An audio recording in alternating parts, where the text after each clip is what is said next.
Welcome back to Be More, where we inspire you to be a little bit more of every role in the Salesforce ecosystem.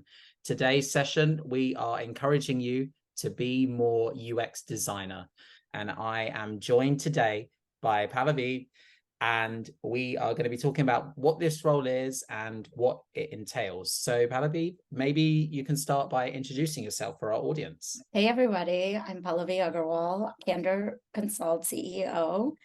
I've been in consulting, quite a while now, 18 years, and really focused always on custom implementation. Started with ERPs, doing custom installs for the government in the US, and eventually getting into the commercial side and working with global companies. Always focused on making companies better by the technology and helping them through the adoption of it as well. Awesome. It feels like you may have been asked that question before.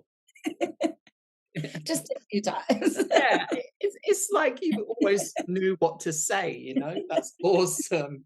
So you kind of gave away your role a little bit in that, which is great. But maybe if you could introduce your role for us as a designer. Yeah. Yeah. So, as a CEO, I actually wear multiple roles. One is just running the company with the CEO's Yeah. title, but really my heart and my passion is around design. So, I actually in our company play the design architect role as well. So, that's where the UX piece really comes in of making sure that as we're helping our customers go on this digital transformation journey, we're really understanding their business needs, who's really trying to use the systems to help alleviate the pain points in their business, how to elevate their business, and how to keep it competitive. And that really is, as you keep hearing me say the word business, it really is about the business. And that's why I keep saying business. Yeah, awesome. And maybe for our audience that they might be thinking what UX is, are you able to define that for us a little bit? Well, yeah, I'm glad someone asked that because I didn't even know what UX was till like a few years ago. And then I'm like, wait, I've Yeah. been doing this forever. So that's me. I started my career as a tester and a BA. Mhm. And that was really about gathering requirements, understanding what the business side needed, and really helping them process, map, build flows, and figure out like what was their current state, where were the pain points, and what was the ideal state they were trying to go to. Yeah. And that experience, right, getting them to that ideal state is what we call user experience. A lot of times we say UI, UX, but it gets very convoluted because I think a lot of times we end up thinking about, oh, how does it look and feel? Where's the layout? The clicks. That's all more the UI. There is UX that plays in it because the actions of it is the UX part, right? But the look Yeah. and feel of it is the UI part. So we're really focused on, yes, we want the look and feel to be there because we want to create that empathy of them wanting to be like, oh, this is great. We want to use this. But it's really about the experience, right? It could look pretty. It Yeah. could be everything with the branding right on. But then the experience could be very complex and convoluted in the sense like, why do I have to do these many clicks or switch so many screens to do that one thing? Couldn't I have done it in a better way? So that's what we're talking about when I say UX, is that experience of walking through that journey in that technology. That's a great explanation there. I wish I could just bottle it up and sell it because I think that's it to a T, really. So could you also summarize it by, I guess, the user's emotions as they're using the Mhm. system? Is that a best good way to put it, do you think? It is. It really is because, why are we doing digital transformations? We're trying to make things better. That's the nutshell of it all, right? People are investing all this money in Salesforce for their licenses, for the consulting, to make their business better by automating things, by alleviating pain points, by bringing data together. It's all to get more visibility and be better and be faster, right? Yeah. And so it's really about that experience. So if I'm going to invest all this time and money to do something, I'm expecting great results. I'm not expecting to be frustrated in that process of once I get the system where it needs to be. Well, now this is taking way longer than what I was doing in my old system or my old ways. Then why did I invest this time here? Right. Yeah. Or this is too complex. My brain, like I'm used to doing it this way. And now you're telling me to do it this way, and I'm not understanding it because it's not aligned to how I normally work, or it's not flexible enough for me, right? Yeah. That's it's really about that emotion. So think of the analogy that gets used a lot is like if you build a mansion and no one wants to live in it, what's the point, right? So Yeah. our goal in that user experience is to really build these mansions, these dream homes for them actually want to live in that they've been wanting for a long time. So then when they walk in, they're like, oh, this is the home I wanted. So that's the kind of feeling we're trying to give them with the systems we're building is like, yes, the money I just spent, the time I just invested, it was so worth it because look at the results. I can do these things faster. They got me. I have ways, flexible ways to do this, and just gives that positive emotion. Yeah, and addresses their functional needs, but also their emotional needs as well. Exactly. Exactly. Um, Exactly. And that's UX in a nutshell. yeah, exactly. Awesome. So in your role as a designer, how do you interact with other people? Do you usually kind of play the designer role like full time? Is it as a consultant? You're also a little bit designer as well. How does that work in your experience? I think I'm just a designer, like, by heart, because I Yeah, even in my daily life, I'll go somewhere and I'll get frustrated with something. I'm like, "Who built this? Who designed this?" yeah, So, I don't think I turn that designer brain off, but when we interact with our customers, I actually have multiple roles I play, right? I am the CEO of our consulting firms. I'm playing that role. I am the account executive at times or customer success, but then I'm also the designer. So it's just a matter of where and how we play those roles and when is needed. But for me, it kind of comes through along the way, even sitting in executive role, like where I'm just checking in with the customers. I'm always asking them, like, how are things going? Are there other things that you need? What are some of your pain points? Is the system helping? Is there more? I always ask them about their utopic state. Is there more on their wish list that they didn't get yet? Right. That's the designer in me constantly asking, do you have yeah. anything else? Right. Have you been satisfied to the extreme or you're okay and you're still dealing with some pain points? So there's that piece. And then there's times where I actually come into a delivery project as the architect, where I'm helping run design architect sessions that we have and leading those sessions with my team, where I'm really facilitating as a consultant in that room to get the right designs put together so then the team can go do what they do best is designing, really solutioning it out and building it. Hmm. Yeah, awesome. And I guess is that across the whole suite of different Salesforce products? Yeah, because I think the design role is very technology agnostic, right? If Yeah, you do it right, it should be technology agnostic because the design role is really where you're asking and focused on the business and the business needs. But to make sure we are building the right technology and the right solutions, that's where the designer and the architect need to be collaborative. yeah. And we always have our architects sit in those design sessions so that way they can really focus on listening to what's being said in the room and start thinking about what that solution may look like from a technology perspective. But Hmm. we're still focused as a designer to ask all the business questions. So we actually are not allowed to solution in those calls. We're not Yeah. allowed to talk technology terms. We focus solely on the business. Yeah, and that's very hard for somebody like me to do as a solution architect. Like it's got solution Right. in the name. So Exactly. yeah, it's difficult, and you kind of have to capture the requirements in a And technology agnostic way as well, right? I'm not a solution architect, and sometimes I get caught solutioning Yeah. in those calls, and either I call myself out or someone on my team calls me out, which I love because, we're really supposed to be technology agnostic in those sessions, and we really try. Sometimes our clients start talking about pick lists and Mm, checkboxes and how many fields, and I'm like, "Stop.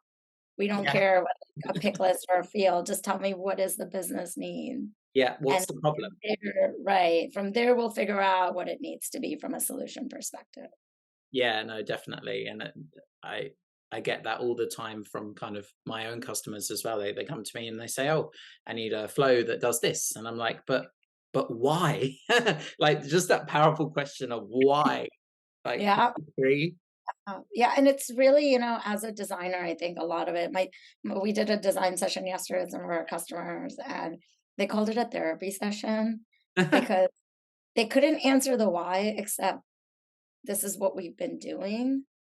Mm, And okay. at the end, they were like, "Wait, are you giving me permission to not do this anymore?" And I'm Yeah. like, "Yes, I'm giving you permission. If it's not needed, we don't need to do it." And they're like, "Oh my god, that's such a relief. This feels like therapy." So, you know, so I think it's also to be a great designer is also understanding what you're hearing from your clients. Hmm. Your clients cannot you don't have to be in consulting to have clients, right? I want to clarify Yeah. that too, because everybody that is in Salesforce is a consultant. Yeah. Even when you work in-house, your other departments or your team, someone's giving you requirements. That the person who has the need is who I'm referring to as a client, Yeah. right? So, you just want sometimes you have to hear them and know when they're not giving you enough to ask. Yeah. And that is the difference between a great consultant for design, like getting the right design, versus, yes, we do this, this is important. Because yesterday they went through it and they were like, this is important, this is important, this is important. I could have left it at that, right? But I was Hmm. like, actually, let's talk about why these are important. And then we got to like, well, once in a blue moon, somebody asks us about this. Yeah. And it's like, okay, but what are they using it for? Well, we don't really know. Then should it be a required field right now and in the inputs and create this much Mm, data debt and also data inaccuracies because the pick list that they had there was very subjective. yeah.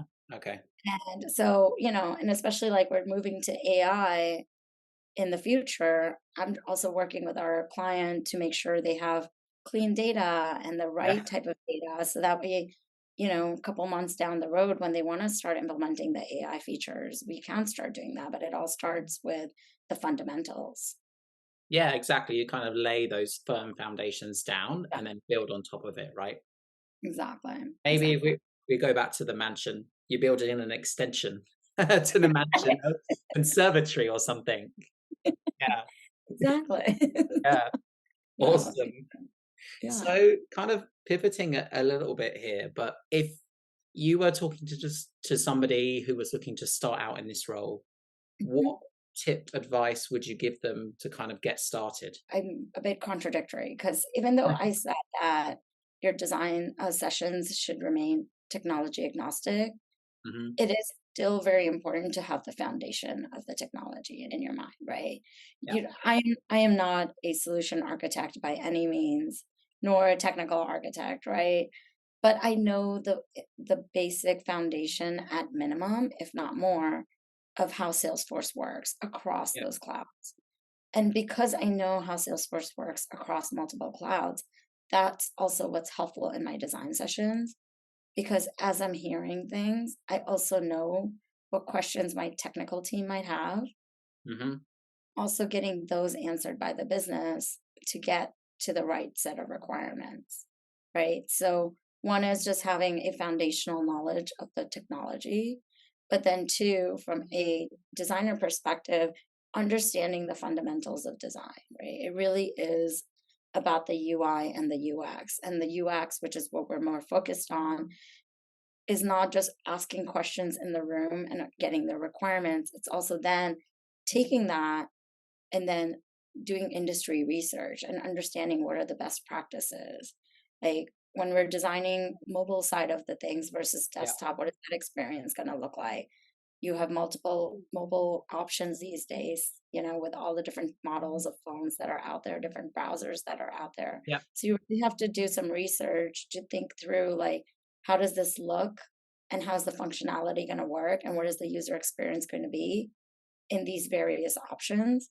So you have Hmm. to do industry research. You have to look at all of that. So UX is very complicated in that aspect. So really understanding the fundamentals, knowing where to go for some of those resources, right? Understanding some of the basics of tools that are used in design today. So Figma is one of them.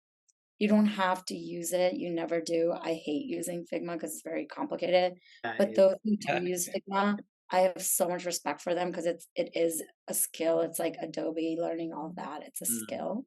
But knowing the fundamentals of it, right? So when you're working with your UI designers or working with your tech arcs, you know how to like think through wireframing and things like that. So that's what I would say is do some research. There's some great resources out there, even from Salesforce as a whole design community. yeah. They publish amazing resources to help you elevate your career and start your career in design. I would look at that. And then I would be remiss if I didn't mention that like today AI is also around, Yeah. right? But you have to know the foundation. And once you have the foundation, you can use some of the AI tools at a prelim stage to help elevate some of your design gaps. Yeah, 100%. I think people perhaps sometimes rely on AI to kind of fix their data problems or fix their Yeah, systems yeah, problems. Not exactly. going to do that, you know? Right. We touched on it a little bit, but I want to kind of dive in a little bit deeper on a particular area. Accessibility. Oh gosh, yes. I mean, I could just leave it there and just hand it over to Oh yeah, you. that's that's a touchy topic for me. Yeah. Yeah, we don't always incorporate it, right? Like Mm, that is very much afterthought unless certain companies have compliance rules for accessibility. Not everyone yeah. thinks about it, right? The classic example of accessibility is color blindness, right? Yeah. A lot of people are colorblind, which some of the best artists out there are colorblind, believe it or not, where they can't see certain colors. Yeah. So for accessibility and the user design and UI piece, like there are certain colors that are more acceptable and certain Mm, colors that are not as acceptable to help with color blindness. Then there's products out there that actually read the screen for you yeah. for people who are fully blind, right? Or the layouts and things like that. So that's just one tiny aspect of I know. accessibility. Yeah. But that tiny aspect is so important that we don't always even pay attention to that. Yeah. So I think accessibility is a big thing. I think it's becoming more and more prevalent. Like more and more of our customers are starting to talk about accessibility and Mhm. want to make sure that everything we're building is compliant in that regard. Yeah. So that is another thing that we don't always talk through. Another option for accessibility is right, like mobile versus desktop, like how accessible versus tablets. Are we building the tools in a way that it can be streamlined across, or is it more that certain functionalities are only available via desktop versus mobile versus tablet? So thinking through some of those and trying to make it as standard across, Yeah. making it as friendly across the different disabilities that people have, making it as 508 compliant, right? Where the software can read the screens and help people walk through modules that you're building. There's Yeah. a lot around accessibility, and I am no expert in accessibility, but this is definitely a topic that is very important. And as designers, we need to keep that on the top of our minds and continue to like become more and more educated and make sure we're involving our team and educating our technical teams to help build around it. Yeah, no, definitely. I think it's important to, as you Yeah, say, it needs to be at the forefront of your mind and you yeah, shouldn't forget about it. You should always consider it. And I think going right. back to what you said earlier about like solution agnostic, my brain just kind of connected the things and it was like, so the experience should be device agnostic, right? But at the same Yes, time, work across any form factor, whether it's mobile, tablet, desktop, the experience should be exactly. the same. Yeah. As much as we can, because that also helps with user adoption, right? Why do Yeah. we focus on all of this experience, user experience? Because we want the people to use it, which is what user adoption or human-centered design is all about, right? So Uh-huh. today, instead of having user adoption in one place and having user design in one place, it's really one. And that's what we're calling human-centered design. How do we design things that are human-centered in a way that they'll want to use it? Yeah, exactly. I think that's a really nice summary of that there. So kind of hopping on to the next question. If you were to start out again in this role as a designer, what would you change or do differently? Or perhaps there's something that you would do earlier in your career. Like anything there?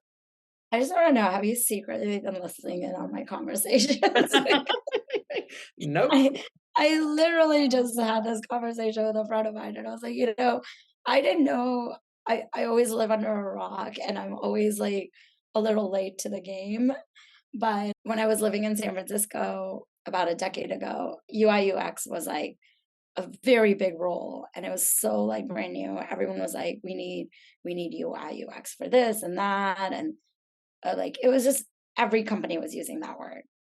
Yeah. I thought it meant you had to know Adobe, you had to know all these tools and Yeah. build wireframes.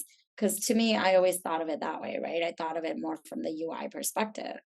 Had Mhm. I known what I knew today about it, I would have embraced that even more and probably like gone more in depth and become more of an expert there and really turn that into a vertical for myself because I am so passionate about it and really helped other companies see the need for it because in that time people knew it was needed and Mhm. the role was being talked about, but over time because it was hard to fill those roles or we got what we needed, it kind of got glossed over and the importance of it died a little bit.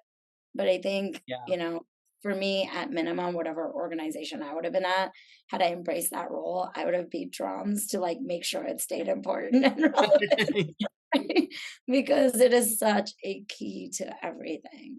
Yeah, pushing the agenda for great Yeah, design and yeah, yeah. Like I think Tom, you and I have joked about this design for humans by humans, right? exactly 100%. Yeah. And we don't always do that even now. So I think if I was to do that, I would have spent more time there and really elevated that role and helped the organizations I was with understand that importance because now fast forward a decade later they're starting to understand the importance and now everyone is standing up those design innovation centers and teams Mhm. and really getting focused on that. So if you were kind of summarizing skills or attributes that it takes to be a designer, I mean, we've got some already, active listening being one, kind of Mhm. personifying your users or walking in their shoes to Yeah, understand yeah. firsthand, like what jobs are they trying to do? What other kind of phrases or It, keywords would you throw into the mix? it's so much like one of Yeah. the other big ones I would say is critical thinking, right? Mm. Critical thinking is the key because you have to know when to ask more questions and connect the dots. And that's like taking big pictures, as I always say, 10,000-foot level, and Yeah. then knowing to come down to the 100-foot level and then come back to the 10,000-foot levels. Knowing, and that's a lot through critical thinking, knowing when to ask what questions, knowing how to connect the dots from a business perspective and knowing when to hone in on this one thing I just learned. That's really important. We don't want to miss that point. And then this point, even though we've spent 20 minutes talking about it, it's not that relevant. Let's move on. If there's one thing you'd like to change about the role, or perhaps now opportunity to debunk a myth about designers, any ideas or like any thoughts on that as an area? Yeah, I think, this is a debate I have a lot. Do you need someone with the title designer on your team, Mm, right? Because, and I can go either way. I think it's more of does anyone on your team have that skill set, which is the design thinking skill set, right? So yeah. you don't necessarily always need a designer on your team.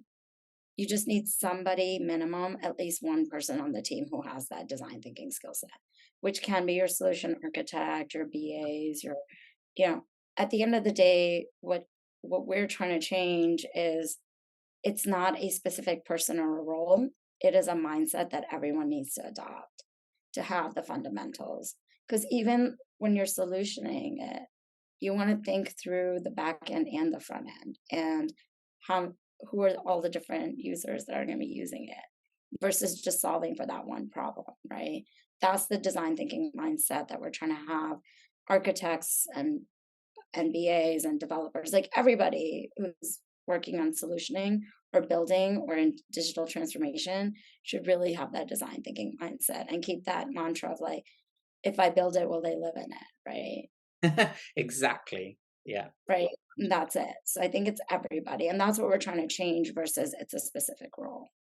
Yeah. And I think kind of similar with you there, like on the fence about whether it's a role or not. I think it's just important that someone thinks about it and Yeah. acts on it. And personally, quite often, like in projects, that person is usually me as a solution architect. Like I do think about it because I'm like, what about if a partner sees this and they've got to do 12 things to do a very, Right.